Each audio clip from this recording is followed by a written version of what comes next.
Hola chicos, buenas tardes a todos. Doctor, buenas tardes. Tardes.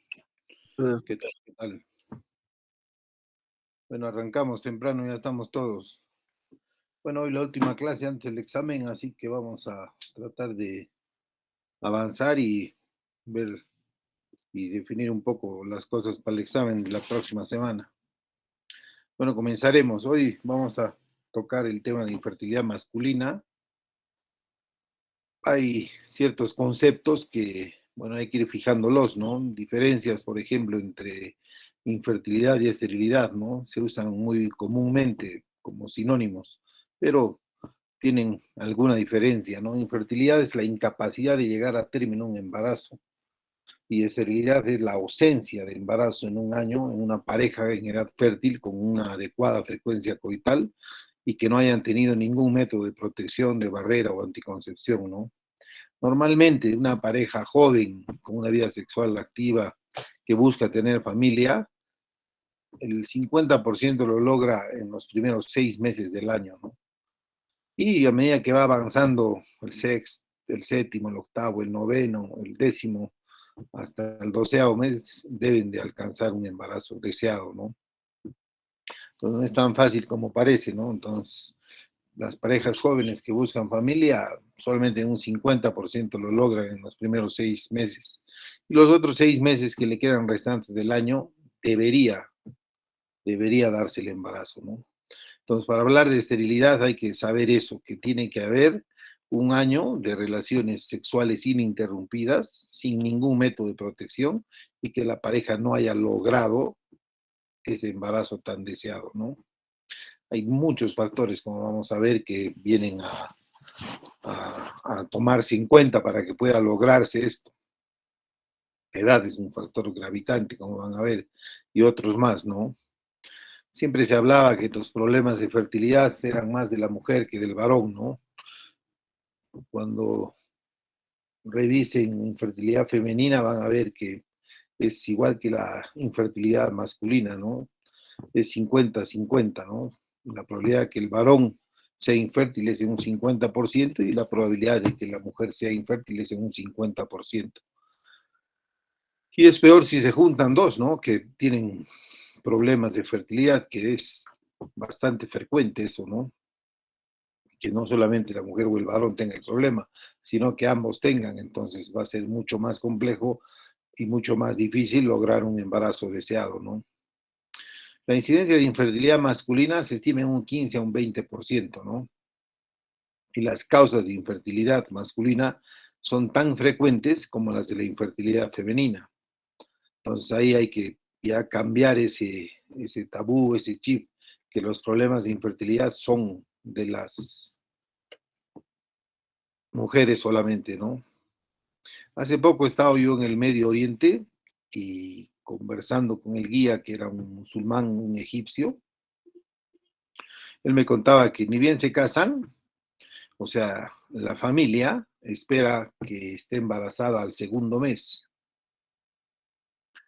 Y si al segundo mes no está embarazada, la llevan al médico a la mujer, ¿no? Y la llevan y la llevan y la llevan cada mes, le hacen ecografías, estudios, hasta que quede embarazada. Entonces, cuando no se da, es un problema muy serio, ¿no? Y al varón no lo llevan nunca, ¿no? Eso es una cosa desastrosa, desesperante, ¿no? En ese tipo de culturas donde el machismo es tan marcado, en el cual toda la responsabilidad le ponen a la mujer, ¿no? Y no termina ahí nomás. Nace el primer hijo, ya en el mejor de los hechos antes del año y es mujer, entonces esperan que al segundo mes se vuelva a embarazar. Y si no se embaraza, siguen insistiendo, ¿no? Ya con 3, 4 años en los cuales no hay un embarazo, entonces el varón, si tiene los medios económicos, puede buscar otra segunda o tercera o cuarta esposa hasta que le dé un heredero, ¿no? Y él nunca se ha examinado, ¿ah? Todas sus mujeres después del segundo mes de casadas, si no se han embarazado, están desfilando así, pero como relojito todos los días al médico, hasta que se embarace.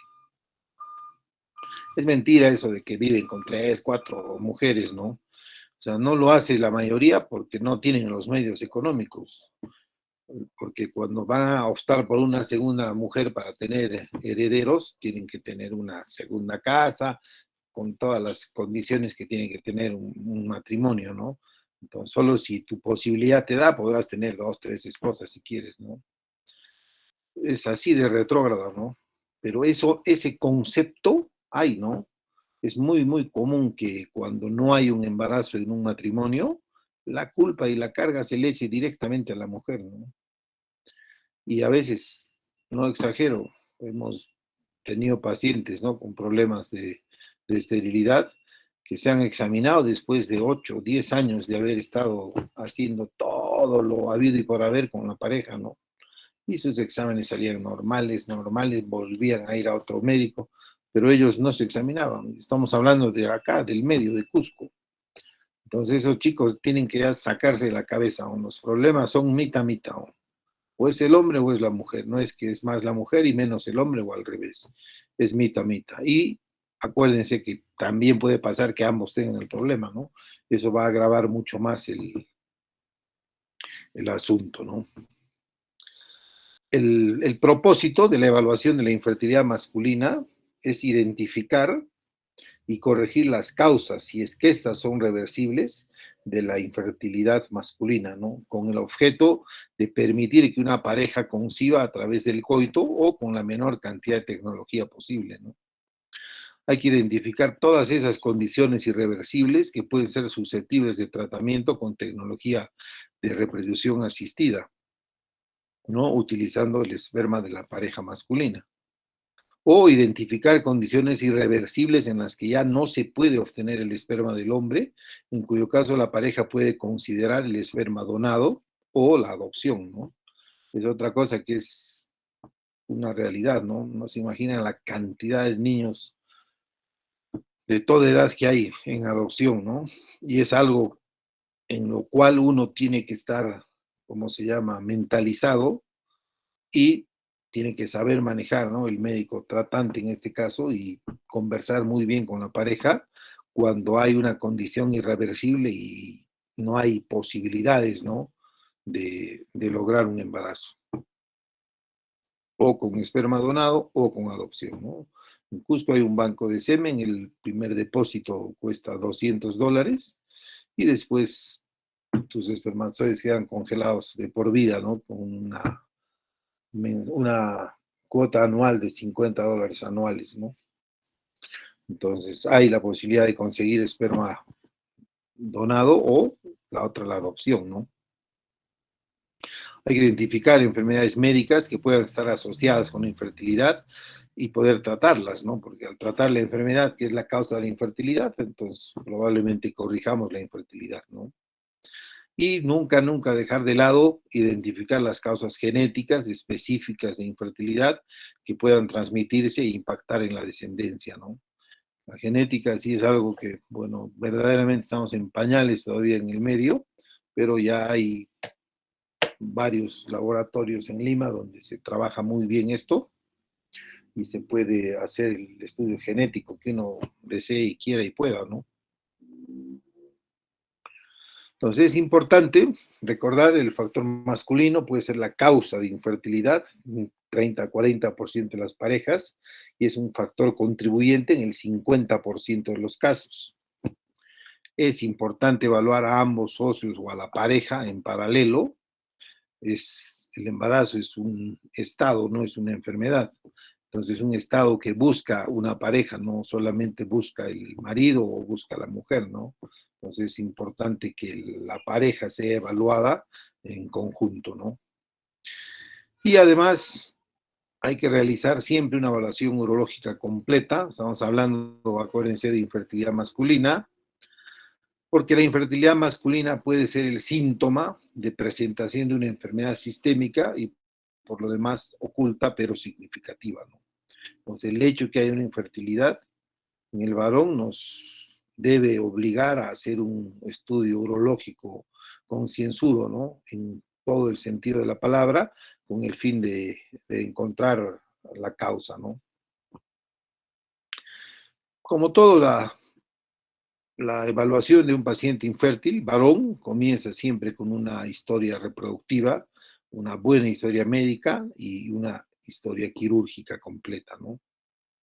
Los componentes más importantes de esta historia incluyen la duración de la infertilidad, el momento y la frecuencia del coito y la salud sexual, tratamientos previos de paternidad o fertilidad si ha tenido, enfermedades de desarrollo infantil, enfermedades médicas, infecciones previas, uso de medicamentos, cirugías o traumas o traumatismos previos, ¿no? Si hay o no hay exposición a posibles toxinas gonadales ambientales, como ser el calor, la radiación, solventes químicos, pesticidas, y o exposición a toxinas gonadales potenciales basadas en el estilo de vida, ¿no? Como tabaco, marihuana, alcohol y otras drogas recreativas. Entonces, todos estos componentes en la historia clínica son importantes, ¿no?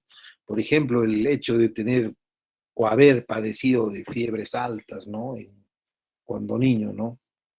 A veces sale a la luz después de estar interrogando concienzudamente al paciente que sí tenía epilepsia, ¿no? De niño, pero uno asocia la epilepsia, ¿no? Una enfermedad neuronal o un problema intracerebral.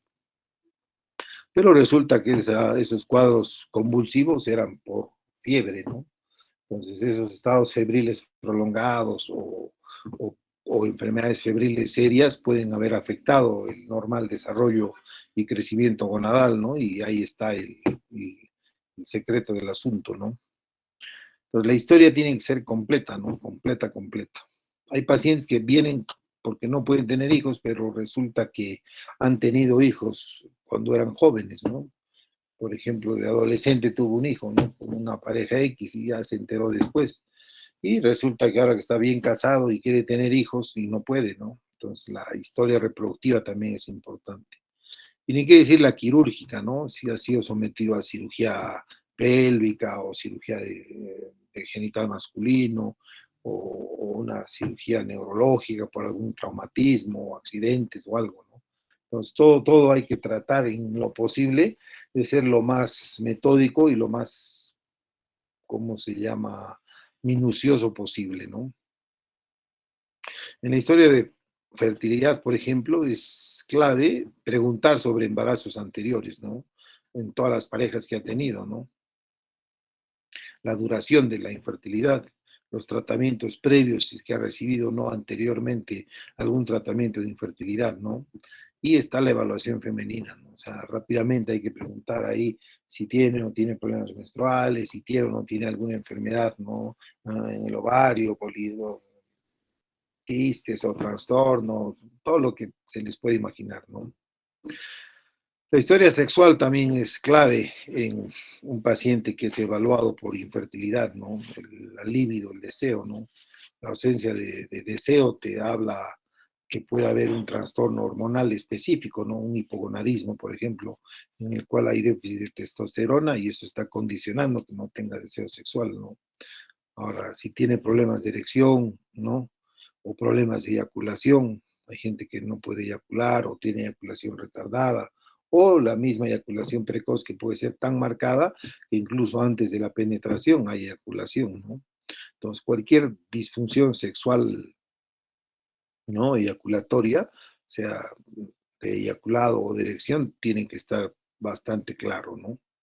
El tiempo y la frecuencia también de la actividad sexual que tienen, ¿no? Es clave ahí hablar sobre los trabajos, a veces gente que no puede tener hijos durante un año, pero resulta que el varón o la señora tienen un trabajo en el cual se ausentan 15, 20 días de casa, ¿no? Entonces ahí ese año no es tan efectivo, ¿no? Porque no están juntos nunca. El uso o no uso de lubricantes, o sea, todo lo que tenga que ver, ¿no? En el tema de la historia sexual. Historias también del desarrollo, ¿no? O sea, preguntarle si tuvo o no tuvo criptorquidia, si tuvo cáncer infantil, si estuvo sometido a algún tratamiento, ¿no? Por ejemplo, un paciente joven de 15 a 35 años sabemos que es el principal grupo de riesgo para un cáncer testicular, entonces ese ha podido tener un cáncer de testículo y ha sido tratado con cisplatino, ¿no? El cisplatino es un quimioterápico que se utiliza mucho en el cáncer testicular y sabido es que provoca, como se llama, problemas de fertilidad, ¿no?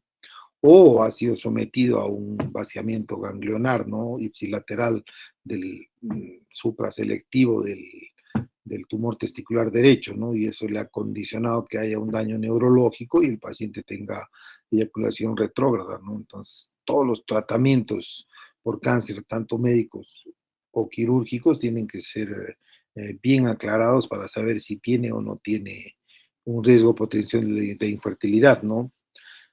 Hoy, por ejemplo, en la mayoría de los pacientes que tenemos con cáncer testicular son jóvenes, 15 a 35 años, acuérdense el grupo de riesgo. Entonces, en ellos siempre es bueno decirles que opten por conservar o preservar su semen, ¿no?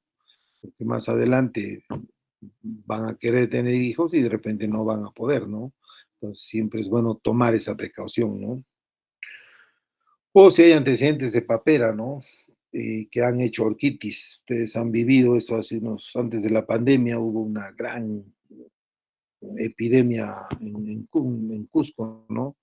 Un montón de alumnos de la facultad, incluso de varios colegios, se cerraron las clases por parotiditis, ¿no? Por esta enfermedad viral, infecto contagiosa.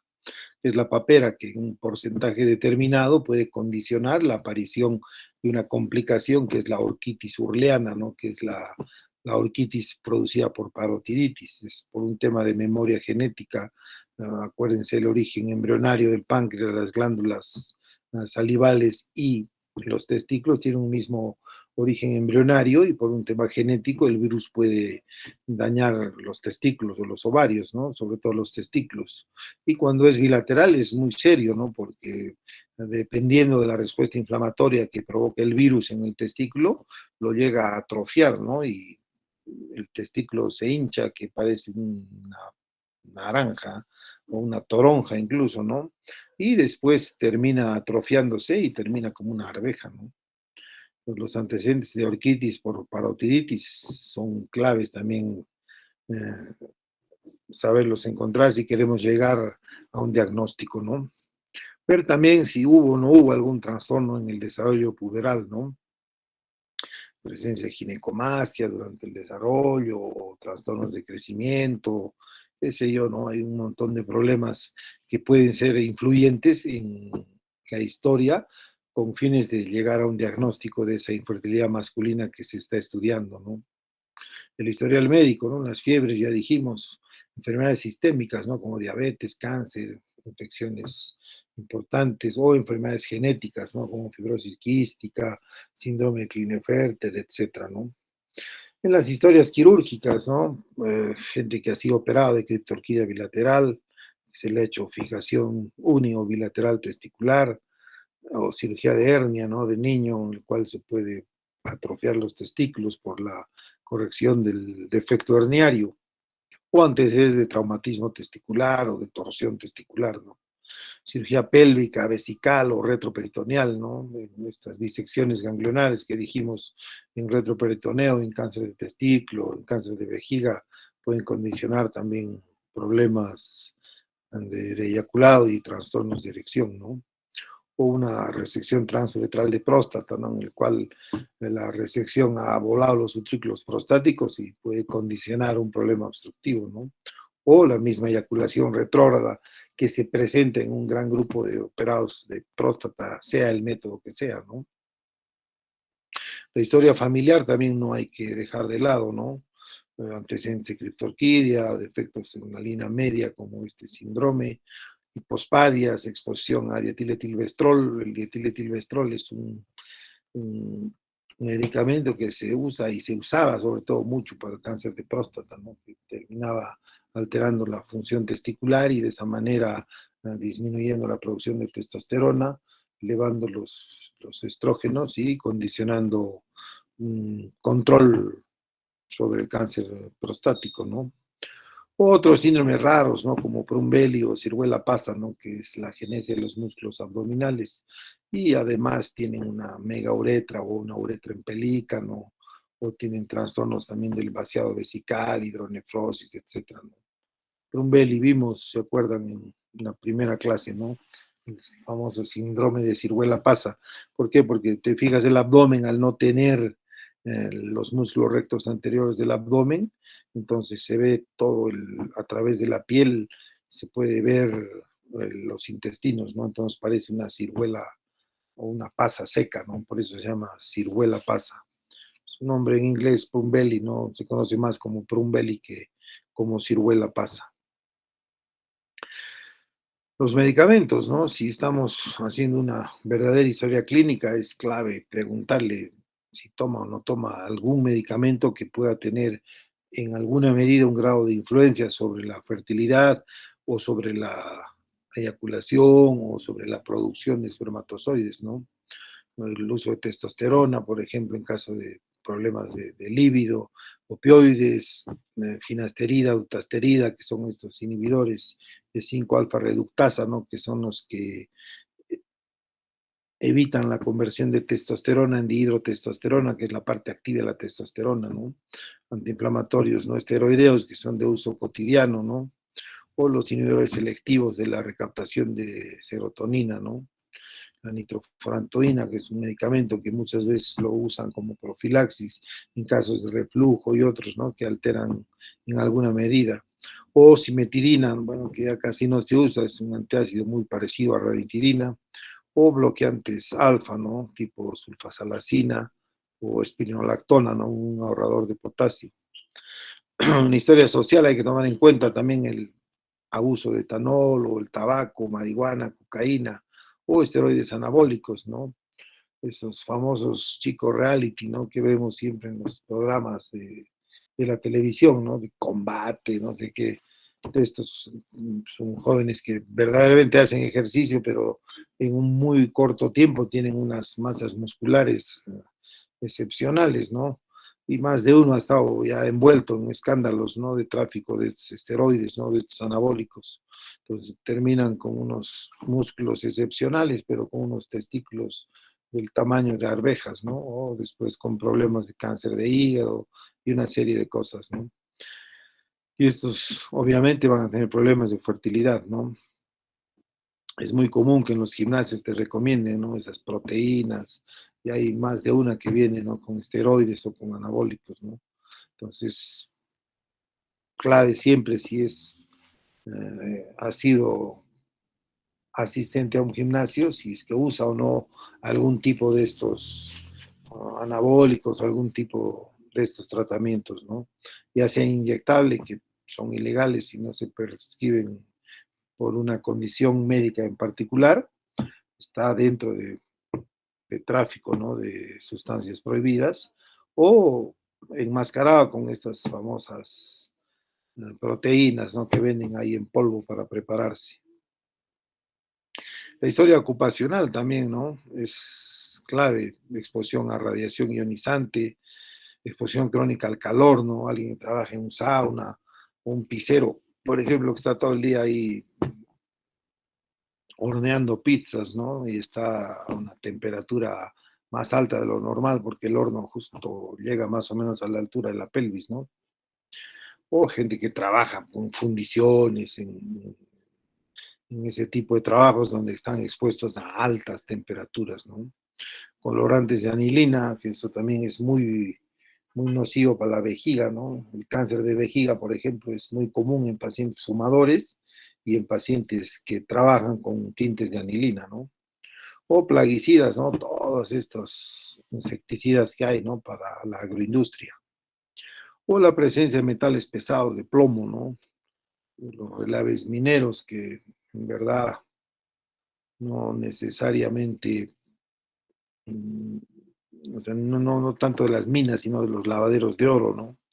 Que usan para separar el oro, usan mercurio, y ahí viene también el tema del plomo y otros metales, ¿no? Pues todas estas cosas tienen que pasar, como se llama, por la cabeza del examinador, porque muchas veces el paciente no es que no recuerde, sino no lo tiene presente, ¿no?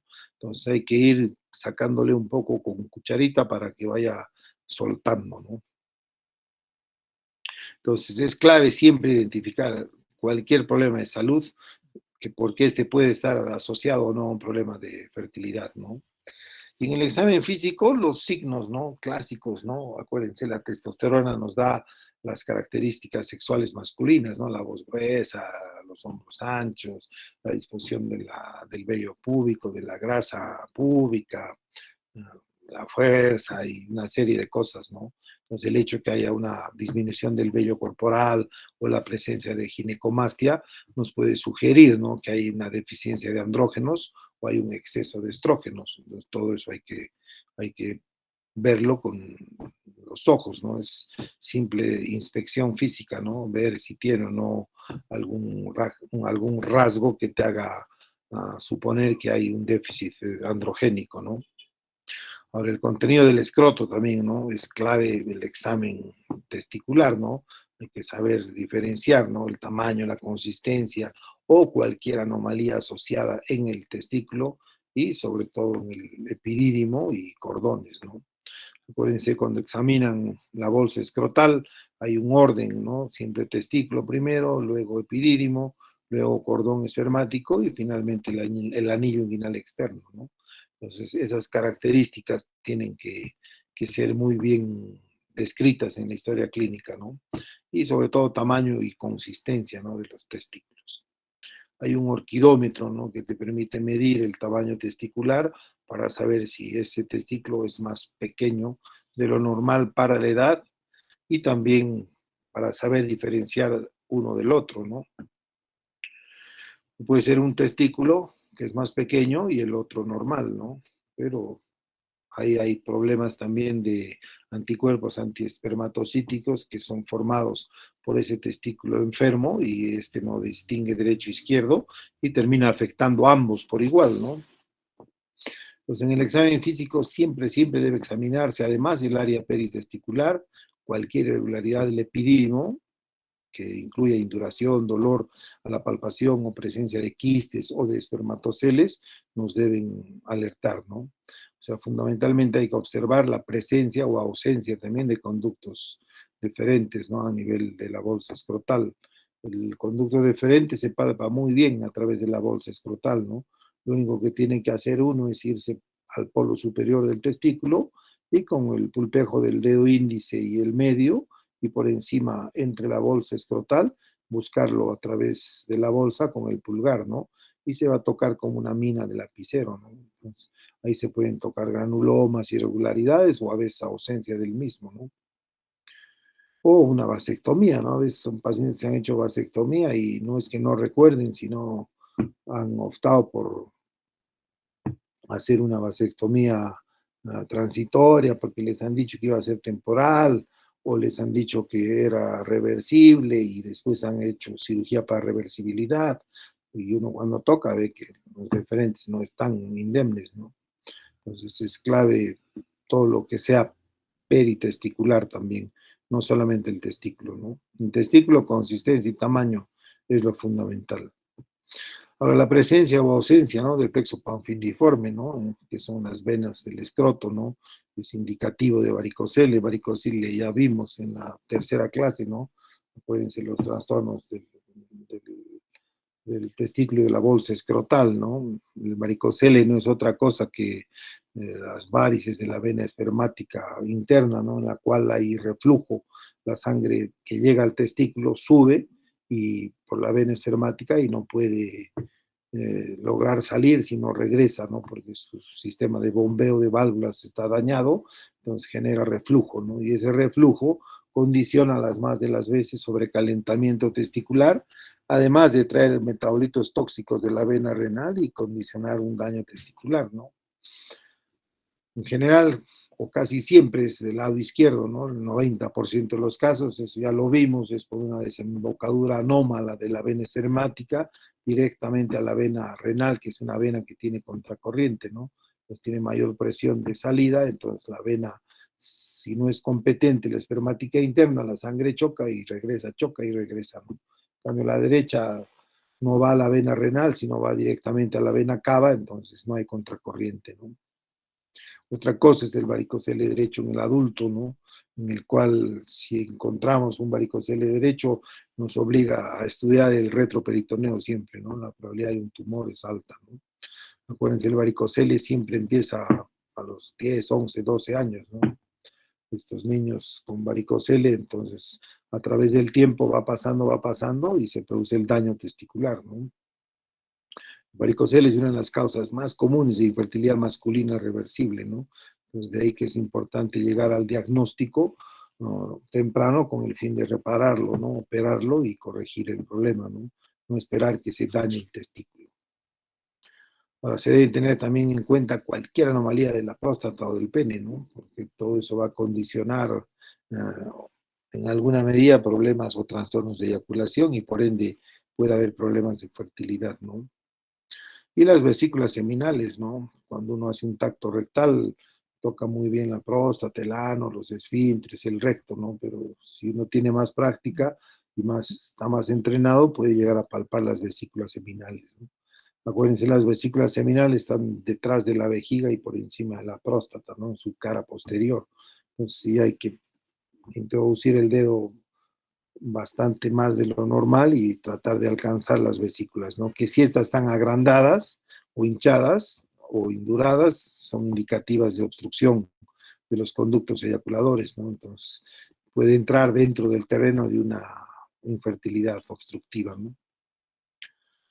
Pruebas de laboratorios hay miles, ¿no? La más importante es la del análisis del semen, ¿no? No importante, yo diría que es el cimiento, ¿no? La piedra angular del examen o del inicio, ¿no?, que debe hacer todo paciente con infertilidad, ¿no?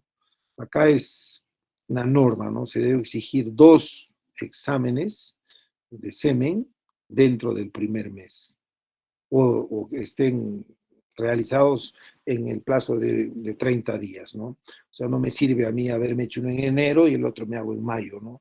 No tienen que ser 2 exámenes en el mes, ¿no? Si estamos en octubre, tienen que hacer 2 exámenes de semen o espermogramas o seminograma, como quieran llamarlo, son sinónimos todos, pero tienen que ser 2 exámenes de semen en el mismo periodo de tiempo de 30 días en el mismo laboratorio siempre, ¿no? Y bajo ciertas características, ¿no? Tiene que ser la muestra tomada en el laboratorio que va a recibir la muestra debe saber que ese rato estás tú en el baño y vas a tomar la muestra del semen en el laboratorio por masturbación y tienes que entregar ese momento, ¿no? O sea, la entrega es inmediata. No puedes tomar la muestra en tu casa, tomar tu taxi y ir al laboratorio, ¿no? Es más, el del laboratorio tiene que saber porque tiene que estar esperándote para tomar la muestra y procesarla inmediatamente, ¿no? Entonces, este análisis es un análisis, o sea, realizado, ¿no? O sea, es la principal fuente de información sobre la producción de espermatozoides y la permeabilidad del tracto reproductivo, ¿no? Un análisis de semen anormal simplemente sugiere la probabilidad de una disminución de la capacidad fértil de una persona. O sea, obviamente, si hay azospermia, no hay ni un espermatozoide, entonces sabes que es un paciente estéril, ¿no?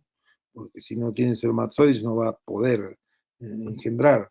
Pero no todos son azospérmicos, ¿no? Van a ver que hay una cantidad de variantes que se pueden encontrar en el examen seminal y lo que nos debe hacer saber es que nos sugiere una probabilidad o una baja probabilidad de embarazo o de fertilidad, ¿no? Ahora, los estudios han establecido que existen ciertos límites de adecuación por debajo de los cuales puede ser difícil lograr un embarazo, ¿no?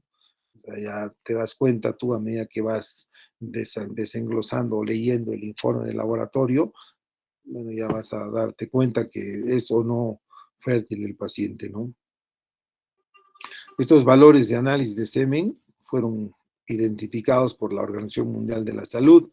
Si lo googlean van a ver que hay interpretaciones de los patrones de semen normal que han ido variando a través del tiempo, ¿no? Entonces la última actualización ha sido el 2010. La OMS es la oficina encargada de considerar o poner en mesa los criterios mínimos para la calidad del semen, ¿no? Para saber qué es normal y qué no es normal. ¿Por qué 2 exámenes dentro del plazo de 30 días, no? Porque acuérdense, no es lo mismo masturbarse por placer o masturbarse obligado porque te están exigiendo una prueba, ¿no? Entonces hay ciertos criterios o pueden ocurrir ciertos factores, ¿no? De estrés o muchas en las cuales el eyaculado no va a ser lo más completo posible, ¿no? Se exige también como mínimo 3 días de abstinencia sexual para la obtención de la muestra. 3 días de abstinencia sexual, no 4, no 5, no 20, ¿no? No, cuanto más días de abstinencia tenga, mejor, ¿no? 3 días solamente, ¿no? Acuérdense, los espermatozoides se forman en los testículos, maduran en el epidídimo y se almacenan en la vesícula seminal, ¿no? Y cuando uno eyacula, el semen está compuesto por líquido prostático, que es el 80% del semen, un 15% que es el líquido seminal y solamente el 5% es el volumen espermatocítico, ¿no? Entonces vamos a obtener muestras de testículo, de vesícula seminal y de próstata cuando analizamos un examen seminal o el semen, ¿no? Entonces necesitamos solamente 3 días de abstinencia sexual para que esos 3 elementos sean valorados adecuadamente. Porque si tienes periodos prolongados de abstinencia sexual y haces un examen seminal, entonces ahí va a haber una cierta predominancia de almacenamiento seminal y no tanto de testículo o de espermatozoides frescos de testículo y epidídimo, y van a en alguna medida alterar la muestra, ¿no? Entonces, repasando, ¿no? Hay que tomar con una medida de asepsia y antisepsia, siempre lavarse bien, orinar primero, lavarse bien las manos y los genitales, masturbarse, eyacular en un frasco estéril, como mínimo, ¿no? En el laboratorio, ¿no? O sea, la idea es que la muestra siempre sea entregada fresca y a tiempo. Y sobre todo el del laboratorio tiene que estar ahí presente, porque no todos los laboratoristas hacen espermogramas, ¿no? En general, póngase en un laboratorio grande, hay 2 o 3 que hacen, ¿no? O uno. Entonces tú tomas la muestra, vas y no está, ¿no? El señor ha ido al banco justo. Entonces, lo dejan ahí y cuando vuelve del banco procesa tu muestra. Entonces, esa muestra ya es una mala muestra, ¿no? Es estadísticamente más difícil lograr un embarazo si un parámetro del semen cae por debajo de cualquiera de los enumerados que vamos a ver ahora, ¿no? O sea, de estas variables de semen, el recuento de espermatozoides, o sea, el número de espermatozoides y la movilidad parecen correlacionarse más y sobre todo mejor con la fertilidad, ¿no? Se alcanza a ver esta placa, esta lámina, es media, no muy clara. Entonces, cuando se obtiene la muestra de semen y es entregada, perdón, inmediatamente en el laboratorio, entonces lo primero que va a hacer el laboratorista es hacer un examen macroscópico, ¿no? Va a ver la cantidad, el volumen, ¿no? Que en general es mayor a 1.5, ¿no? Muchos hablan entre 2 a 6 ml, ¿no? Esta actualización del 2010 habla solamente de que tiene que ser mayor a 1.5 ml, ¿no? Entonces, si tenemos un bajo volumen eyaculado, es porque es menos de 1.5 ml lo que han entregado como muestra, ¿no? La idea siempre se habla de entre 2 y 6 ml, ¿no? Dependerá de la cantidad. La viscosidad, ¿no? Si es normal, si es alta, después la licuefacción, ¿no? El semen en un tiempo determinado, de lo gelatinoso y espeso que es, termina siendo como se llama líquido, ¿no? Entonces, la idea es que se observe que ese semen, ese líquido seminal se haya vuelto líquido, ¿no? Si es completa, si es incompleta, ¿no? El aspecto, ¿no? Siempre es un color medio blanco nacarado, pero si ven que es traslúcido, rojizo, rosado, etcétera, ¿no? O hay presencia de sangre que te avisa, entonces sabrás que es un semen que tiene sangre, ¿no? En el volumen hay lo que se conoce como hipospermia o hiperespermia o aspermia, ¿no? Aspermia es cuando, o sea, te entregan una cantidad ínfima o de espermatozoide, de semen, en el cual macroscópicamente ya te da la impresión de que no vas a encontrar, ¿cómo se llama? Espermatozoides, ¿no? Estamos hablando de macroscopía, ¿no? Hipospermia si es poca cantidad de semen, ¿no? Menor a 1.5 ml. Hiperespermia si es que hay más de 6 ml, ¿no? Entonces el aspecto macroscópico ayuda mucho, ¿no? Y ahí puedes hacer una medición del pH, ¿no? La idea es que siempre sea mayor a 7.1 el pH seminal, y si es menor, bueno, hay cierta anomalía, ¿no?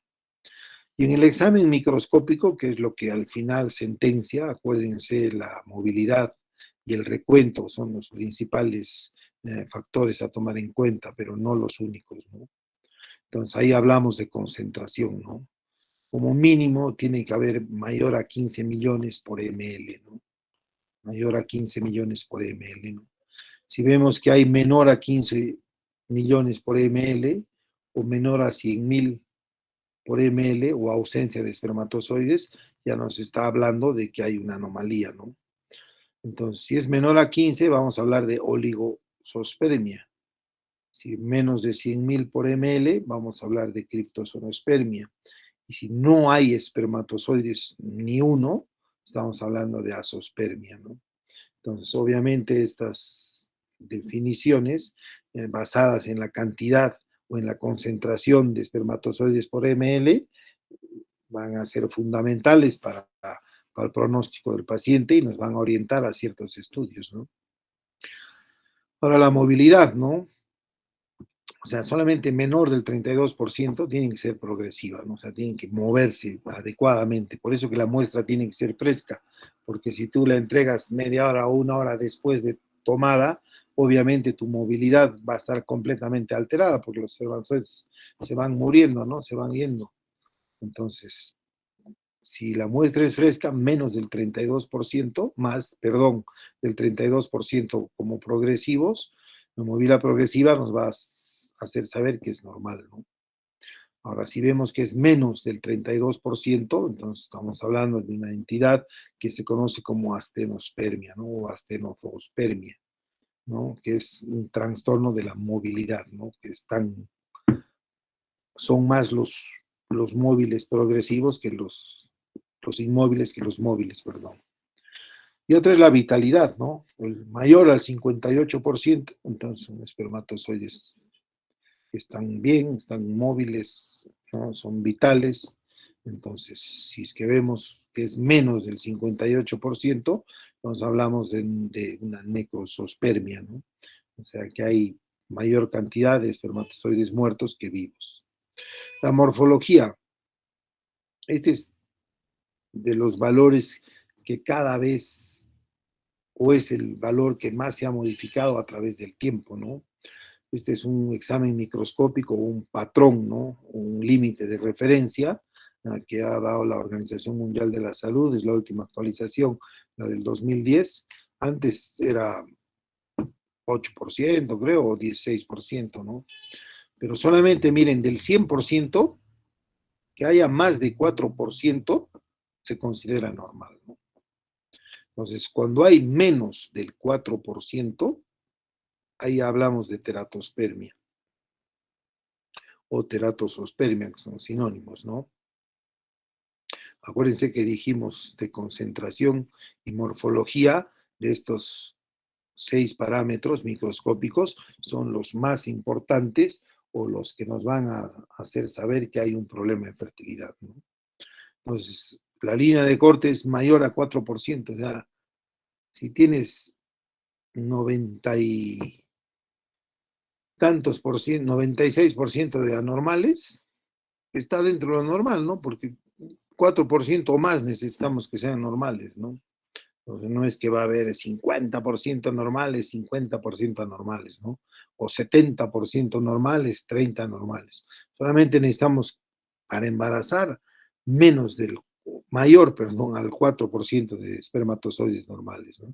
Acuérdense que es de todos estos millones de espermatozoides por ml, solamente uno es el que va a fecundar, ¿no? Entonces, que el 4% o más sea normal, te quedas tranquilo, ¿no? Ahora, la presencia de leucocitos, ¿no? Menor a 1.000.000 por ml se considera normal, ¿no? Ahora, si es mayor a 1.000.000 por ml, entonces ya estamos hablando de leucospermia, ¿no? Entonces ahí hay que ver si hay algún proceso infeccioso seminal, ¿no? Que puede ser en el testículo, en el epidídimo, en el deferente, o en la vesícula seminal, o en la próstata, ¿no? Y la presencia de anticuerpos antiespermatocitoides, ¿no? O antiespermatocíticos, ¿no? Si es mayor al 50% de móviles unidos a partículas, menor a eso, se considera normal. Ahora, si es que es mayor al 50%, se considera como una prueba positiva de anticuerpos antiespermatozoides, entonces tiene que haber además alguna alteración, ¿no? En alguno de estos otros patrones para que te des cuenta que tu examen seminal está malo, ¿no? Entonces, ¿qué sería la zoospermia? Es un trastorno masculino que se caracteriza por la ausencia total de espermatozoides en el semen, ¿no? Por lo tanto, va a estar recontra comprometida su capacidad reproductiva. ¿Qué era la teratospermia? Es una alteración que afecta al semen del varón, en la cual la gran mayoría de espermatozoides presentan una morfología normal. La línea de corte mayor al 4%, bastante baja. Y estas dos son las más importantes, dijimos, concentración y morfología. Esto les voy a preguntar, no se olviden. La astenosospermia, ¿no? Es una alteración, una de las causas frecuentes también de infertilidad masculina, que consiste en que hay una reducción en la capacidad o en la movilidad de los espermatozoides, ¿no? Y oligospermia, o oligosospermia, que es lo mismo, hace referencia a casos en los que el semen tiene poca calidad, una baja cantidad de espermatozoides, y es uno de los hallazgos más frecuentes en los casos de infertilidad masculina, ¿no? Acuérdense, oligospermia, esta oligospermia, menor a 15 millones, ¿no? Entonces, lo que puede haber es una combinación de estos, ¿no? Por ejemplo, el varicocele, que es una de las causas más frecuentes de infertilidad en el varón, produce bajo recuento, baja movilidad y alteración de la forma, ¿no? Entonces esto se traduciría como a una oligospermia con astenospermia y teratospermia, ¿no? Entonces puede haber combinaciones de esta con esta, de esta con esta con esta, excepto azospermia, que ahí no hay ninguna posibilidad de combinación porque no hay directamente espermatozoides, ¿no? Hipospermia, ¿no? Es una alteración en el semen del varón debido a la poca eyaculación. El parámetro seminal afectado, en este caso, es el volumen seminal, y el cual tiene valores por debajo de 1.5 ml de volumen eyaculado, ¿no? Y la oligoastenoteratospermia, ¿no? Que es una alteración de lo que hablábamos, espermática, en la cual se encuentran afectados tres de los parámetros seminales más importantes, ¿no? Concentración, movilidad y morfología, ¿no? O oligoastenospermia, ¿no? Es una causa de infertilidad masculina en la que se encuentran afectados dos parámetros seminales, la concentración y la movilidad de los espermatozoides. Esta es de las más frecuentes y sabemos ya que es lo que condiciona en gran medida el hallazgo de esto, que va a haber una poca probabilidad de un embarazo, ¿no? O la necrospermia, ¿no? Que es una alteración espermática en la cual hay un número por encima del 58% de espermatozoides muertos, ¿no? Más muertos que vivos. Ahora, una vez que tenemos esos dos exámenes seminales y hemos encontrado todas estas diferentes variables de concentración, de morfología, de movilidad, de pH, qué sé yo, de licuefacción del semen, de volumen seminal, de, de movilidad espermática, entonces nos va a orientar más o menos a saber qué es lo que puede estar condicionando esta alteración seminal, ¿no? Entonces ahí se buscarán pruebas complementarias de semen con fines de demostrar si es una oligoespermia, si es una teratospermia, si es una mixta de 2 o de 3 componentes, ¿no? Y para eso están los estudios de fructosa seminal, los análisis de orina posteyaculado, pruebas de anticuerpos antiespermatocíticos, pruebas de hinchazón hiposmótica, ensayos de penetración de esperma, ensayos de fragmentación de ADN de esperma, evaluaciones hormonales. Pues todas estas pruebas complementarias lo que van a buscar es afinar el diagnóstico, ¿no? O tratar de llegar ya a un diagnóstico etiológico para saber la causa de la infertilidad masculina, ¿no? También se pueden hacer estudios cromosómicos o pruebas de mutación quística en casos de fibrosis o análisis de microdeleción del cromosoma y otras, ¿no? Hay un montón de pruebas genéticas también que nos pueden ayudar en gran medida a saber o a buscar más diligentemente la causa etiológica de la infertilidad, ¿no?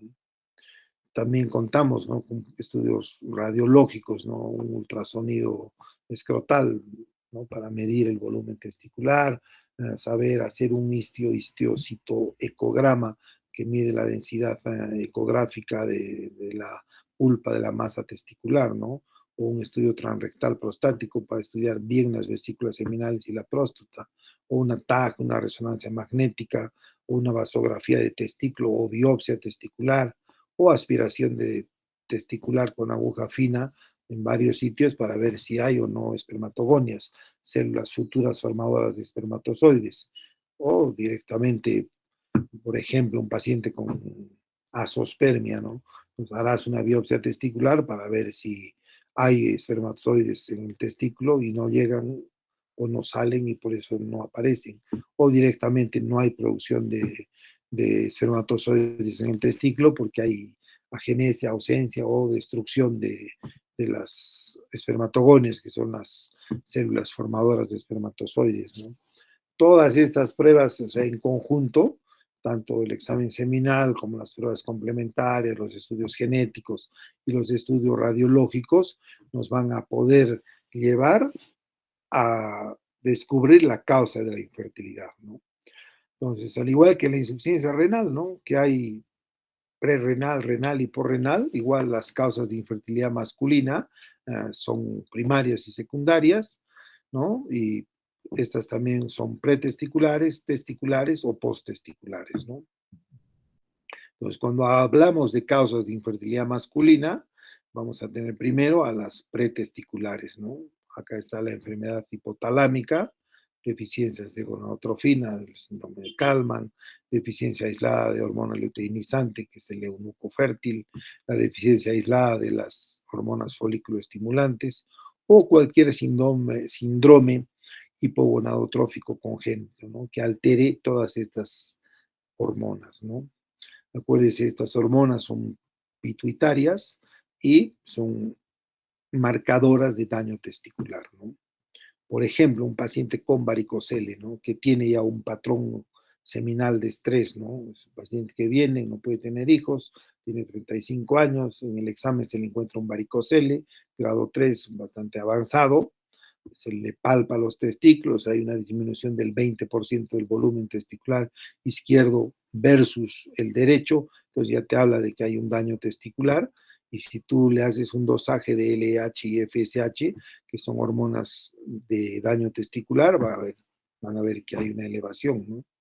Entonces, todas esas causas pretesticulares nos van a servir para pensar que el problema está arriba, ¿no?, en la cabeza, no en los testículos, pero que sí están teniendo una repercusión importante en la producción de espermatozoides y en la calidad del semen, ¿no?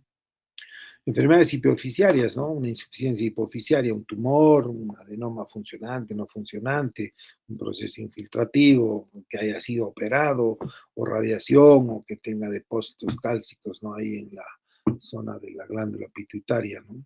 O que presente hiperprolactinemia, ¿no?, que tenga galactorrea uno le hace un análisis y encuentra que tiene, como se llama, la prolactina por las nubes.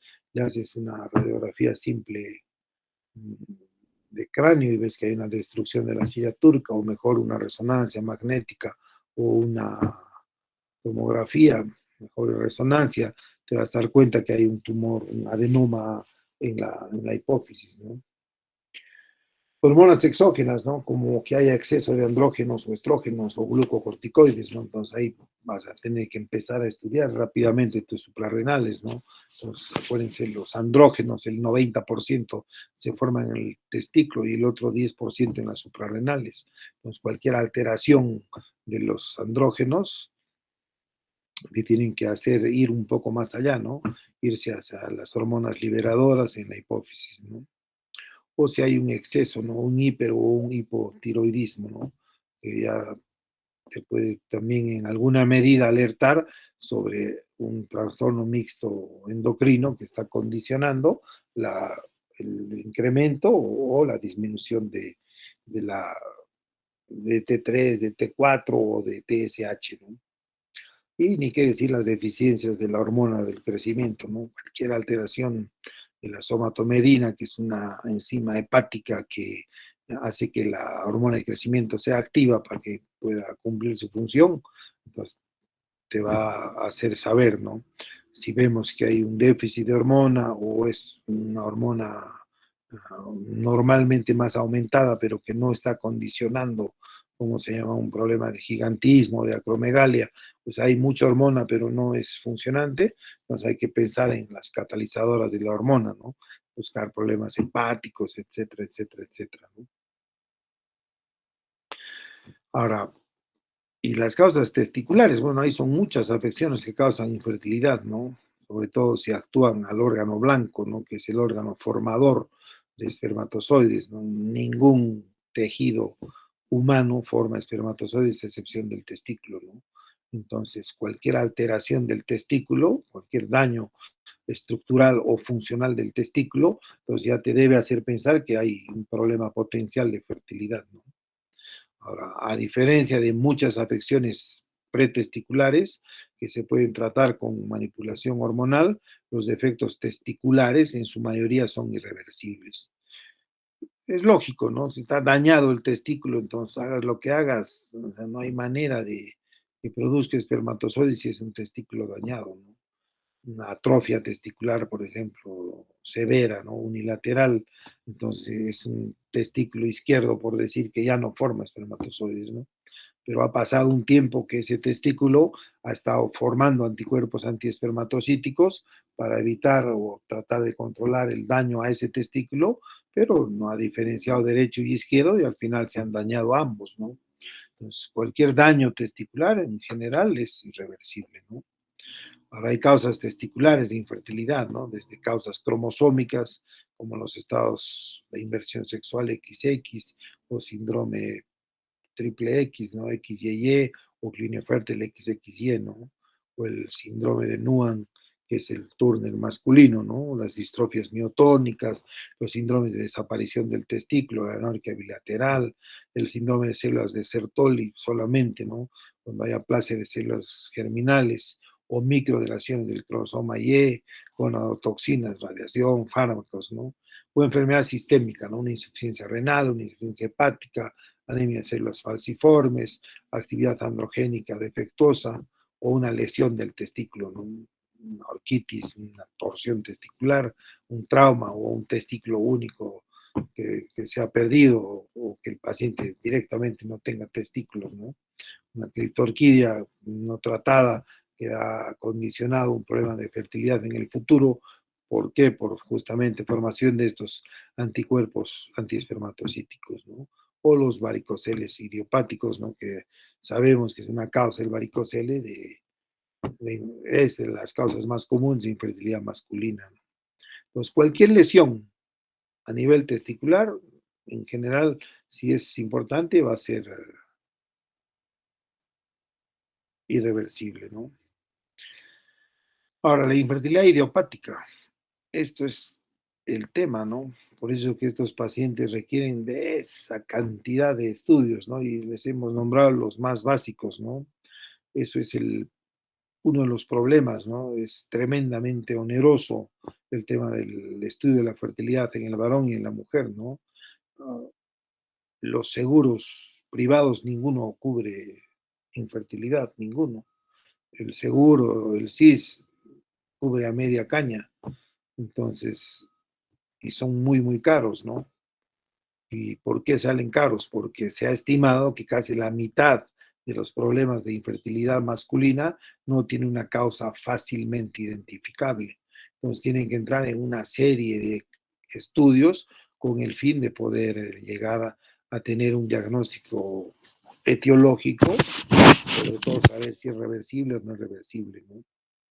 Entonces, lo más seguro es que la etiología de la infertilidad masculina es multifactorial y no solamente abarca factores genéticos, endocrinos, sino también ambientales, ¿no? Entonces eso complica en gran medida el poder estudiar completamente a un paciente, ¿no? Más si nuestros seguros de salud, tanto de salud, el SIS y los privados, no cubren, ¿no? Ahora, las características modificables del estilo de vida pueden contribuir de manera significativa a la enfermedad, ¿no? Los efectos de la actividad física, la obesidad, el alcohol, consumo de tabaco, marihuana, estrés, uso de teléfonos móviles, sobre la fertilidad masculina, o sea, se ha hablado mucho, ¿no? Hay estudios observacionales de estos, pero la verdad ninguno ha sido concluyente, ¿no? Mm, Probablemente debido a las limitaciones en el diseño del estudio. Pero acuérdense que hay, si ustedes ponen en Google los 10 teléfonos que más radiación producen, van a ver que los 10 producen, ¿no? Uno más que otro, ¿no? Motorola, por ejemplo, que casi ya no hay, ¿no? Pero los teléfonos Motorola, que eran japoneses, eran los que mayor emisión de radiación producían, ¿no? Entonces, en general uno lleva el celular en el bolsillo, ¿no? Entonces, se habló mucho de esto, ¿no? Nunca ha sido contundente, pero radiación es radiación, ¿no? Entonces, al igual que la fuente de calor, ¿no? Si uno está expuesto al calor local en esa zona, entonces es probable que el testículo llegue a sufrir algún daño, ¿no? Entonces, hay que modificar esos estilos de vida con fines de que estos no sean unos factores gatillo o desencadenantes o agregados a un problema de fondo, ¿no? Y la infertilidad posttesticular, que es la que se produce más allá del testículo, generalmente son los problemas obstructivos, ¿no? Sobre todo el aparato reproductor, ¿no? Bloqueos congénitos, ausencia congénita de conductos deferentes, obstrucciones del epidídimo, obstrucciones en el conducto eyaculatorio, o bloqueos adquiridos, ¿no? O vasectomía. Entonces, todos esos problemas obstructivos que son, ¿no?, entre el testículo y la vesícula seminal, o en la vesícula seminal, o en el conducto eyaculador, o en el utrículo prostático, o en la uretra, a condicionar a causas de infertilidad posttesticular, ¿no? Ahora, los trastornos de la función y la motilidad de los espermatozoides, ¿no? Que si bien, ¿cómo se llama? No son propiamente del testículo, pero sí tienen, como se llama, un componente posttesticular, ¿no? ¿Por qué? Porque ahí vienen los síndromes de cilios inmóviles, los defectos de maduración, la infertilidad inmunológica, la infección, ¿no? Porque va a alterar la función normal del espermatozoide una vez que ha sido liberado de la vía seminal, y va a haber una alteración no solo de función, sino de motilidad, ¿no? Y los trastornos del coito, ¿no? Una disfunción eréctil, un paciente que tiene problemas de erección, difícilmente va a lograr eyacular, ¿no? O llegar al orgasmo y eyacular, entonces, por ende, no va a poder engendrar, ¿no? O el hipospadias, ¿no? Ya hablamos de hipospadias, acuérdense, es un complejo, ¿no? Hipos viene de bajo y padias de grieta, ¿no? O sea, el meato uretral no está en su lugar, ¿no? Está más bajo de lo normal, ¿no? Cuanto más distal o más lejos de su posición normal, le falta más uretra, ¿no? Estos pueden ser glandulares, medio penianos, penoescrotales o incluso escrotales y hasta perineales, ¿no? Pues si el meato uretral está fuera de su sitio, entonces obviamente va a haber un trastorno eyaculatorio importante, ¿no? Por ende, cuando eyacule, no va a lanzar los espermatozoides hacia adelante y eso va a condicionar, ¿no? El tiempo y frecuencia también, ¿no? Una persona X que tiene periodos prolongados de abstinencia, ¿no? Entonces, en alguna medida se puede notar una alteración en el eyaculado, ¿no? O un paciente que tiene cirugía prostática, o un paciente que toma bloqueante alfa-adrenérgicos, ¿no? Que son medicamentos que sirven para producir relajación y apertura uretral prostática y por ende mantiene abierto el cuello de la vejiga, pues va a hacer que todo el eyaculado, en vez de ir hacia adelante, se vaya hacia atrás, ¿no? Se conoce como eyaculación retrógrado. Entonces, cuando orina, recién salen los espermatozoides. ¿Por qué? Porque en vez de ir adelante, se van para atrás. Entonces, esos trastornos del coito, trastornos de la fusión o de la motilidad de los espermatozoides, así como los problemas obstructivos, van a ser las causas de infertilidad posttesticular. Que cuando esto se demuestra, es las más de las veces de las causas más corregibles, ¿no?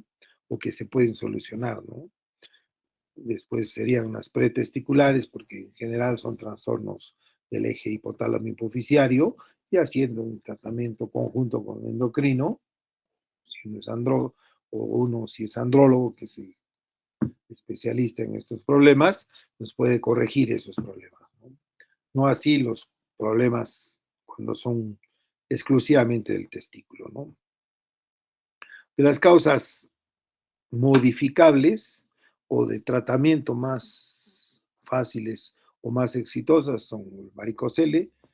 Operas el varicocele, en 6 meses haces un primer examen seminal, lo llenas de antioxidantes al paciente, le pides que coma sano, que haga ejercicio aeróbico, que cuide sus testículos, que cuide su salud. En el plazo de 6 meses a un año van a ver que es completamente, o sea, se ha revertido ese problema de baja concentración, alteración en la forma y en la movilidad, ¿no? Con el solo hecho de operarlo y cuidarlo. Igual los tratamientos para hipogonadismo, ¿no? Sabemos que si hay un déficit hipogonádico, pues la reposición con testosterona, en este caso Nevido, que es un decanato de testosterona, que es una inyección de depósito que se coloca cada 13 o 14 semanas, vamos a corregir esos problemas gonadales y por ende el paciente puede recuperar rápidamente su fertilidad, ¿no? O los tratamientos de las azospermias obstructivas, ¿no? Que serían cualquiera de estas, ¿no? Estos problemas posttesticulares que cursan con azospermia, muchos de estos son modificables, ¿no? Y ni qué decir si tiene una disfunción sexual, ¿no? Eréctil o eyaculatoria, pues si esta es tratada satisfactoriamente, y sabemos, hemos visto la clase anterior que hay varias formas de tratar a la eyaculación precoz.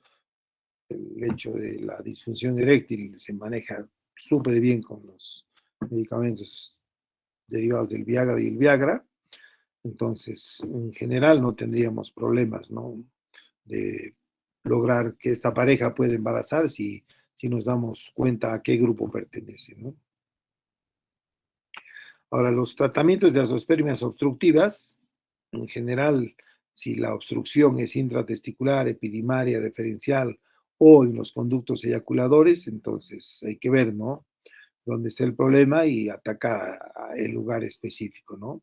Ahora, si se observan testículos de tamaño normal, epidimas dilatados, bajo volumen seminal y la FSH está normal, acuérdense, la folículo estimulante es una hormona que indica daño testicular, ¿no? Entonces, si todo esto vemos, probablemente si lo vamos a operar al paciente va a mejorar, ¿no? Los principales tratamientos es la corrección quirúrgica y recuperación espermática, seguida de ICSI, que es inseminación asistida, o en casos de obstrucción epidimaria o diferencial, el sitio preciso de obstrucción puede ser determinado a través de una radiografía, una vesículodeferentografía o exploración quirúrgica, ¿no? Se cortará la zona dañada y se hará una recanalización del conducto, ¿no? ¿Con fines de qué? De darle transitabilidad a ese conducto, ¿no? Ahora, la cirugía de corrección debe ser realizada siempre con alguien de experiencia y que tenga apoyo microquirúrgico. Las tasas de presencia de espermatozoides en el eyaculado son del 80 al 90% para las reversiones de una vasectomía, ¿no? Y 40 al 60% si es de una epididimo-vasostomía, ¿no? Ahora, si la obstrucción está ubicada en los conductos eyaculadores, la cirugía de elección es la resección transuretral, ¿no? O sea, si el utrículo prostático está obstruido, se puede hacer un RTU del utrículo prostático para liberar los conductos eyaculadores, ¿no? Ahí las tasas de embarazo no asistido después de cirugía son 30, 75, 20, 40, 25, 29 respectivamente, ¿no? Esto es número, ¿no? Es estadística. O sea, acá en Perú, por la época de Fujimori y después, o sea, tenemos un gran grupo de pacientes vasectomizados, ¿no? Una serie bastante grande. Las tasas de éxito de vasectomía son altísimas, ¿no? O sea, de lograr la irreversibilidad del problema, ¿no? Pero no falta alguno que quiere volver a tener hijos después de una vasectomía, ¿no? Entonces ahí hay tres cosas que se deben tomar en cuenta, ¿no? Uno, el tiempo que ha pasado entre la vasectomía y el deseo de concepción. Dos, el tipo de vasectomía que se le ha hecho, ¿no? O sea, hay vasectomías que son más, como diríamos, no vamos a decir más efectivas, ¿no? Sino son más radicales en el sentido de que no solamente ligas uno de los cabos, sino ligas los dos, o ligas el cabo distal al testículo, pero aparte de eso, electrocauterizas el conducto, ¿no? Entonces, eso va a ser recontra irreversible, ¿no? Entonces, es bueno saber por eso el antecedente de quién, cuándo y cómo se hizo la vasectomía. ¿Para qué? Para intentar una anastomosis nueva, ¿no? Se saca el granuloma de la zona de vasectomía y se vuelve a unir el conducto, ¿no? A veces es conducto-conducto, y si no alcanza, puede ser del conducto al epidídimo, ¿no? Entonces, estas tasas van a variar, ¿no? El primer año es 40%, ¿no? En las mejores manos, con un antecedente de vasectomía no radical, ¿no? Y a medida que pasa el tiempo, ese 40% va reduciendo, ¿no? Aún así, es más efectivo que cualquier otro método, incluso de recuperación de espermatozoides, en un paciente vasectomizado que ha pasado mucho tiempo, ¿no?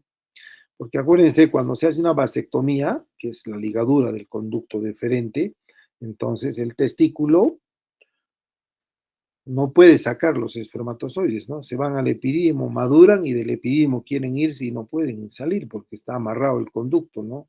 Está cortado y amarrado. Entonces, ¿qué pasa? El cerebro detecta eso y forma sustancias inmunohistoquímicas a nivel de antígeno anticuerpo que le ordenan al testículo dejar de producir espermatozoides, ¿no? Porque si no salen, seguirían produciéndose los espermatozoides, imagínense, los testículos terminarían como dos papayas, ¿no?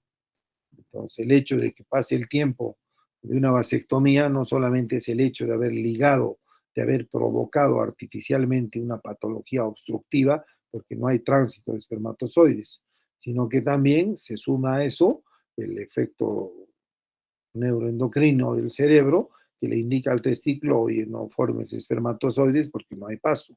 Entonces, a mayor tiempo de vasectomizado, el cerebro ya ha recontraestablecido un sistema en el cual al testículo le ha ordenado que no siga produciendo espermatozoides, ¿no? Ahora, si bien la recuperación espermática mediante aspiración con aguja fina del testículo en diferentes zonas puedes conseguir, ¿cómo se llama? Espermatozoides vitales, entonces puedes pasar a usar los diferentes métodos, ¿no? De inseminación artificial, ¿no? El ICSI famoso. Entonces, la, la idea, o sea, es tratar de reconstruir la vía espermática lo mejor posible con el fin de que, ¿cómo se llama?, puedan transitar los espermatozoides, ¿no? Si esto no se consigue, entonces, o fracasa, entonces hay que ir a estas técnicas de corrección con el fin de lograr, ¿cómo se llama?, que pueda haber un espermatozoide vital o vial que pueda que pueda lograr un embarazo, ¿no? Este ICSI no es otra cosa que la inyección intracitoplasmática de espermatozoides, ¿no? Es una, es la técnica de reproducción asistida, ¿no? De fecundación de los ovocitos mediante esta inyección, ah, que se hace con una micropipeta, ¿no? Es lo que se hace en Cusco, en muchos sitios, ¿no? O sea, es técnicamente viable, ¿no? No requiere de gran tecnología, ¿no? Ahora hay otras técnicas diferentes, ¿no? Como ya la aspiración espermática microquirúrgica desde el epidídimo, ¿no? Los famosos MESA, o o la aspiración espermática percutánea del epidídimo, los PESA, o la extracción espermática desde el testículo, el TESE, ¿no? O sea, dependiendo del sitio de obstrucción y la experiencia del cirujano, entonces uno logrará conseguir un espermatozoide vial. ¿Para qué? Para recurrir a esta inyección intracistoplasmática de espermatozoides, ¿no? Que es el famoso ICSI. Para los tratamientos de de casos de azoospermia no obstructiva, ¿no? Ya las NOA famosas, ¿no? Refleja ya un daño severo en la espermatogénesis, ¿no? Ahí sí se caracteriza clínicamente porque hay testículos pequeños o blandos, sin pulpa testicular, y la FSH, que es, ya vuelvo a repetir, una hormona que indica daño testicular, va a estar elevada, ¿no? Hay múltiples condiciones que pueden producir falla testicular, ¿no? Y como producto final van a desencadenar esta azoospermia no obstructiva, ¿no? Entonces, su tratamiento ha evolucionado o desde que se describió el famoso TESE, ¿no? Esa aspiración en lugares donde podamos encontrar un espermatozoide y este hacerlo vial para un ICSI, ¿no? Ahora, esta técnica se puede reconocer visualmente, ¿no? Los túbulos seminíferos que más probablemente contengan espermatozoides para su posterior extracción, ¿no? Las tasas de recuperación exitosas son de 35 a 63%, obviamente siempre dependiendo de la causa y de la experiencia del cirujano, ¿no? Acá la idea es buscar un espermatozoide en algún lado, ¿no? En el epidídimo, en el testículo, en el tubo seminífero o donde se imaginen que puedan encontrarlo, ¿no? Muchas veces en la orina, ¿no? Si es que hay el paciente eyacula y todo se eyaculado, en vez de ir adelante va para atrás, entonces le pediremos al paciente que orine inmediatamente después de la eyaculación y se recapturarán, ¿no? Los espermatozoides más vitales y más viables y más sanos de la misma orina, ¿no? El tratamiento de las disfunciones sexuales y eyaculatorias, ya hemos hablado en la otra clase, ¿no? Si hay un problema en la libido, daremos testosterona. Si hay un problema de erección, daremos todos estos Cialis, Viagras, Levitras, los que haya, ¿no? Y si hay problemas de eyaculación, entonces veremos, ¿no? Si hacemos un tratamiento a demanda con las terapias de arranquipare, de estimulación y de sensibilización del glande, técnicas de respiración, ¿no? Y además de tratamientos que pueden ser también continuos, ¿no? Con inhibidores de serotonina, ¿no? Que hay un montón, ¿no?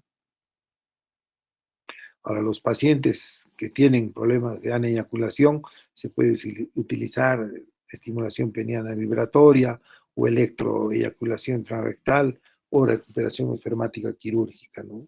Son esos pacientes que no eyaculan y al no eyacular, entonces hay que ver la manera que puedan eyacular, ¿no?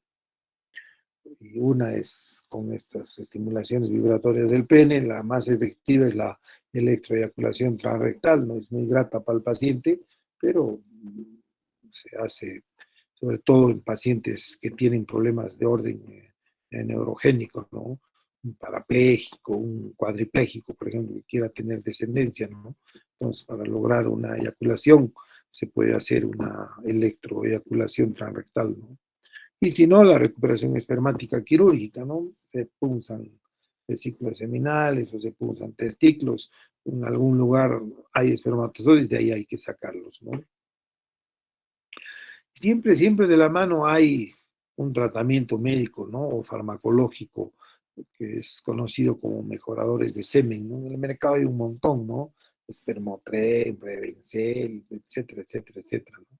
La idea es que el estrés oxidativo está determinado, ¿no? Por un balance entre generación y degradación de todas las sustancias a nivel celular. Entonces, la idea es que haya un equilibrio, ¿no? Y los antioxidantes básicamente son vitamina A, D, E, y siguen selenio, manganeso y otros oligoelementos, ¿no? Además de otros como, qué sé yo, la coril, por ejemplo, ¿no? Que es un extracto de un pino alemán, ¿no? Que se usa mucho para varices, pero tiene un potente efecto, ¿no?, antioxidante, ¿no? Entonces, lo que van a hacer, o sea, es tratar de mejorar, ¿no?, la calidad del semen. O sea, hay múltiples estudios, ¿no?, que demuestran una mayor concentración de estos reactivadores de oxígeno o de limpieza intracelular y sus productos de degradación en plasma seminal de pacientes infértiles con alteración de diferentes parámetros seminales y luego de 3, 6, 9 meses de tomar en forma diaria, se ve que mejora, ¿no? Si bien es controversial en relación a los efectos que tienen los antioxidantes sobre la concentración, movilidad, estructura espermática o integrada del DNA, no se sabe exactamente dónde o cómo actúan, pero sí los patrones seminales en alguna medida, o la misma estadística muestra que hay una mejora en el índice, ¿no? Y también hay que pensar que cuando uno da terapia antioxidante, también tiene que hacer lo que es la corrección de hábitos y costumbres, ¿no? Si fumaba, que deje de fumar; si estaba obeso, que baje de peso; si era sedentario, que haga ejercicio; si trabajaba cerca a fuentes de calor, a ver si cambia de trabajo. O sea, todo eso también puede en alguna medida quitarle credibilidad al tratamiento antioxidante, ¿no? Porque de nada nos va a servir darle antioxidantes si los factores ambientales, dietéticos y otros no han sido corregidos, ¿no? Pero estadísticamente sí se ve claramente, ¿no?, que el uso de antioxidantes aumenta la tasa de embarazos y de recién nacidos vivos, incluso sanos, ¿no?, y mejores, y sin aumentar mayor efecto adverso, ¿no? Entre los agentes utilizados con mayor frecuencia tenemos L-carnitina, vitamina C, vitamina E. Las dos últimas, ¿no?, utilizadas en conjunto, lograrían proteger la estructura espermática ligada a vitamina E o las hidrofílicas a vitamina C frente al ataque de estas reactividades, especies de oxígeno, ¿no? Entonces, en líneas generales, el tratamiento del paciente con infertilidad masculina va a estar ligado directamente a un pronóstico, el cual va a ser encontrado si es que se hace una búsqueda diligente, ¿no?, en base no solo a historia clínica, examen físico exhaustivo, a uso de exámenes auxiliares, tanto de imágenes como genéticos, como inmunológicos, como hormonales, y ni qué decir del semen, ¿no? Encontrado el problema, la probabilidad de dar un pronóstico es acertado, porque sabemos que si es testicular es irreversible, si es pretesticular es corregible, y si es posttesticular es más corregible todavía, ¿no? Ahora, lo que hay que saber es que también hay un 50% en los cuales no se determina la causa, ¿no? Entonces ahí es donde viene el problema verdadero, porque no le puedes hacer, ¿cómo se llama?, todos los tratamientos habidos y por haber si no sabes la causa, ¿no? Entonces queda claro que existe un factor masculino en aproximadamente la mitad de las parejas infértiles. La adecuada evaluación del paciente, repitiendo, con anamnesis, examen físico, espermograma, exámenes básicos de laboratorio, va a permitir identificar las condiciones para un tratamiento específico, las que no tienen tratamiento pero permiten recuperar gametos viables, las que no permitan recuperar espermatozoides, debiendo asesorarse en relación a adopción o a la utilización de semen de donante, ¿no? Y las condiciones que pueden tener en riesgo la vida del paciente, ¿no? En los últimos años, el desarrollo de diferentes técnicas de recuperación espermática y de inseminación o de inyección, perdón, intracitoplasmática han permitido que pacientes con severas alteraciones de la espermatogénesis o del transporte espermático puedan tener descendencia, ¿no?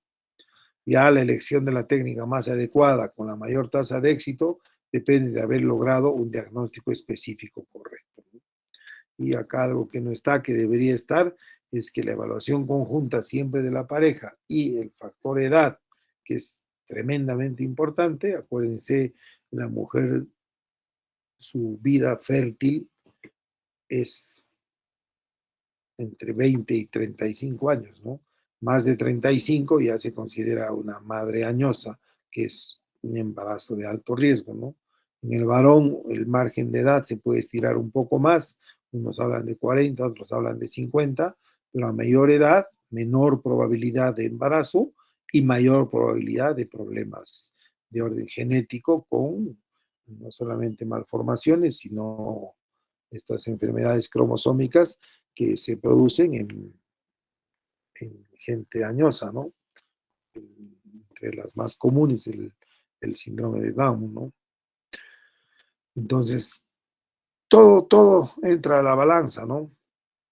La clave está en estudiar bien al paciente y saber, ¿no? Darle un pronóstico y darle una opción, ¿no?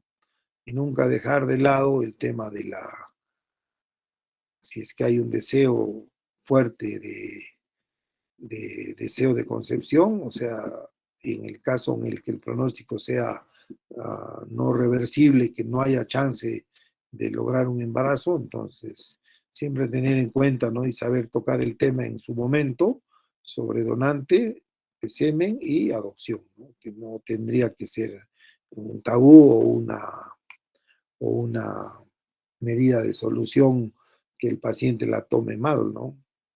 Todo lo contrario, él debe saber que es una de las posibilidades de tratamiento a su problema de no paternidad. ¿Alguna pregunta, chicos?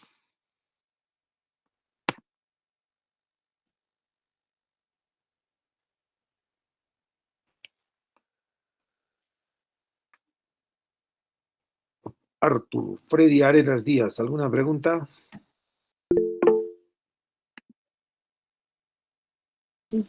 No, todo claro. Mirka, Doctor, una Doctor, buenas pregunta. tardes. Todo claro, doctor. dime, Yulmar. ¿Hasta qué tiempos, o sea, se podría decir que es reversible una vasectomía?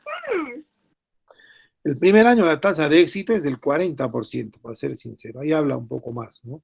Pero un 40% una vasectomía podría ser reversible como la técnica clásica de vasostomía, ¿no? O sea, sacar el granuloma de la zona de ligadura y unir cabo sano con cabo sano de deferentes, ¿no? 40% el primer año. Después del primer año baja drásticamente, ¿eh? Y tercer, cuarto, quinto año, 3, 4%. 10 años, 1%. O sea, la idea es si uno va a revertir una vasectomía, tiene que ser dentro del primer año. Aún así es más exitosa que muchas otras técnicas, ¿no? Entonces no hay que desmerecer el hecho de que el primer año sea bajo 40% y que pasen los años sea menor. Es mejor intentar con el fin de que si prende, prende, si no prende, bueno, iremos a las de aspiración o búsqueda de espermatozoides en diferentes partes con el fin de tener uno vial para una inyección intracitoplasmática, ¿no? Pero 40% el primer año de éxito. Técnicamente es fácil, ¿ah? O sea, hablan ahí de cirujano experimentado, cierto, ¿no? Obviamente, cuanto más experiencia tiene el cirujano, más probabilidades de éxito, ¿no?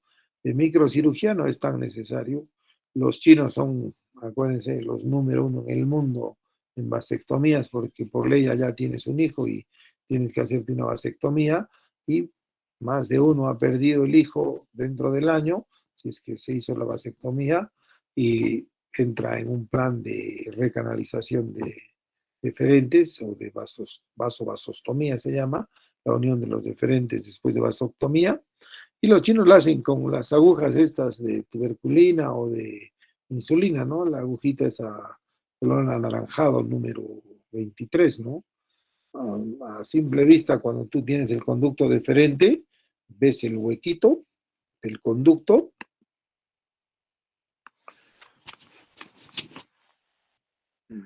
Este es el conducto, imagínense. Entonces, con una aguja atraviesan, entran por el conducto y atraviesan la pared. y con otra aguja pinchan la misma aguja y entran y salen por el conducto. Entonces eso hacen en ambos cabos, unen las agujas y ponen 4 puntos, ¿no? Generalmente se usa sutura monofilamento, absorbible sintética, 8 ceros, 9 ceros, y queda anastomosado el conducto, ¿no? La idea es hacer ambos lados, si es que es permitido. ¿Para qué? Para que uno de los dos prenda y tengas más chances de que tu vasostomía tenga éxito, ¿no? Ahora, si hay mucha pérdida de sustancia, se puede hacer al epidídimo también directamente, ¿no? O sea, unir el cabo distal al testículo, al epidídimo, con el fin de que pasen los espermatozoides, ¿no? Técnicamente ninguno es difícil, se hace, hemos hecho un montón de veces. Las diferentes técnicas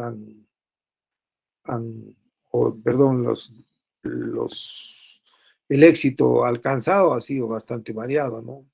Yo me acuerdo haberle hecho a un profesor universitario hace unos 5 o 6 años que se había separado, se volvió a casar a los 6, 7 años creo, y se enamoró, pero tenía una vasectomía de 7 años, en él aprendió, ¿no? Fuerte, no sabemos, pero está dentro de la estadística, ¿no? Y hay otros que se han hecho año, a los 2 años, a los 3 años, y incluso técnicamente uno siente más satisfactoria la cirugía que la has hecho mejor, ha sido más fácil, pero no ha aprendido, ¿no? Porque ahí también viene mucho el componente testicular, ¿no? O sea, si bien la vasectomía sería una causa posttesticular obstructiva condicionada por cirugía, pero cuando no hay tránsito de espermatozoides, lo que les decía, el cerebro le ordena al testículo, oye, para de producir porque no hay paso, porque si no, seguiría la producción de espermatozoides y sería un desastre, ¿no? Entonces, en estos pacientes la transitabilidad del conducto, ¿no?, que se puede demostrar con una vasografía, ¿no? Pero no hay ya producción de espermatozoides porque ya el cerebro había bloqueado anteriormente eso, ¿no? O fue más eficiente en el sentido de bloquear la formación de espermatozoides porque no había tránsito, ¿no? Pero vale la pena siempre intentar, ¿no? Que lo que no debería pasar es que un paciente vasectomizado tenga deseo de concepción, ¿no? Ahí algo ha fallado, ¿no? O el consejo médico o la decisión personal del paciente con vasectomía, ¿no? Por eso la Organización Mundial de la Salud pide, o sea, como requisito para hacer vasectomía en un varón, uno, que sepa que es una técnica irreversible; dos, que tenga como mínimo 2 hijos y el hijo menor sea mayor a 1 año. ¿Por qué? Porque la mortalidad infantil es mayor el primer año. Por eso que exige como mínimo 2 hijos, que el hijo menor sea mayor a 1 año y que tenga una pareja estable, ¿no? Porque si no tiene pareja estable, se hace vasectomía y después se enamora y está como loco queriendo tener hijos, ¿no? Entonces, si eso falla, es porque o ha fallado el consejo médico o la decisión del paciente vasectomizado no ha sido la mejor, ¿no? ¿Alguna otra pregunta, chicos?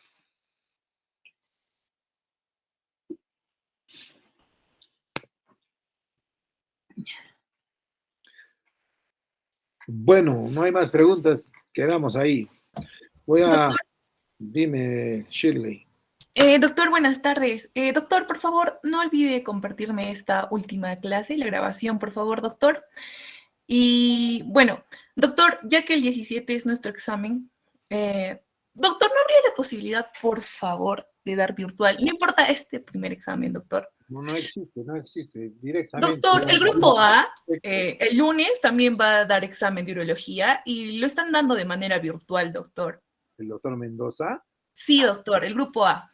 A mí la secre me ha dicho que imposible, doctor. Sí, no, ya averigüé, Sí se doctor. puede, Y- doctor. sí, doctor, Sí se y puede, los de doctor. la A están dando virtual. Ya está 100% confirmado, doctor. Por ¿Pero el favor, doctor doctor, solo Mendoza? este primer aporte. Sí, doctor. Solo este primer aporte, doctor. Después ya presencial. Por favor. Voy a hablar con el doctor Mendoza. doctor. Le han atracado, yo creo que, y no sé por qué a mí me han dicho que no. ¿Doctor Mendoza da clases presenciales o virtuales? Son clases virtuales, doctor. Ya, a ver, voy a volver a decirle a la secre. Si me dice sí, ya conversamos pues, sobre la marcha. Sí, doctor, no importa solo este primer aporte, doctor, y el segundo ya presencial. Por El favor. tema, yo Por sabía que no favor. podía hacer porque hay, no es mala voluntad. Es más, a mí yo prefiero hacerlo virtual, es más práctico. El Hay tema que es, quedarnos con virtual, doctor. el tema es que en el sílabo dice claro que los exámenes son presenciales, ¿no? Y eso es lo que siempre nos dicen, ¿no? Tienen que respetar el sílabo. Ya no sé, Doctor, yo hablo y esta semana antes del miércoles les aviso. doctor, me parece que también, buenas tardes, doctor. Me parece que el doctor Mendoza lo ha conversado internamente también y lo está manejando de esa manera con sus alumnos también. Por favor, doctor, que podría haber esa posibilidad también para nosotros. Más que no es un tema interno, o sea, si lo vamos a hacer virtual, la universidad tiene que saber que va a ser virtual, ¿no? No es que nos ponemos de acuerdo nosotros y hacemos lo que queremos. No, doctor, sino que coordinándolo con la doctora, con la señorita secretaria también, decía doctor. Ya, no hay problema. Si se puede, bacán, mejor, en buena hora. Entonces, yo te aviso antes del miércoles, Shirley. Ya, está bien, doctor. También yo para poder mandar la solicitud para que nos den un aula. Y bueno, no olvide compartirme la última clase, por favor, doctor. No, ahora te envío. Y doctor, hay compañeros que, bueno, no tienen el acceso, así que están mandando la solicitud. Por favor, tampoco no olviden. A toditos les doy al toque el acceso, ¿ah? O sea, todos los que han pedido les he dado de todas las clases. Ya. O Muchas sea, gracias, no hay doctor. ninguno que no se le ha dado el acceso. Ya, chicos, entonces, Gracias, doctor. antes del miércoles yo coordino bien con Shirley. Ay, doctor, por favor. Ya, está bien, doctor. Gracias, doctor. Y Mirka, mañana Gracias, tenemos doctor. las prácticas en San Antonio. Está bien, doctor. Nos vemos mañana. Hasta mañana, doctor. Listo, hasta mañana, Hasta coordinamos. luego, doctor Edgar. Hasta mañana. Chao, Hasta chicos. mañana, doctor. Muchas gracias. Doctor.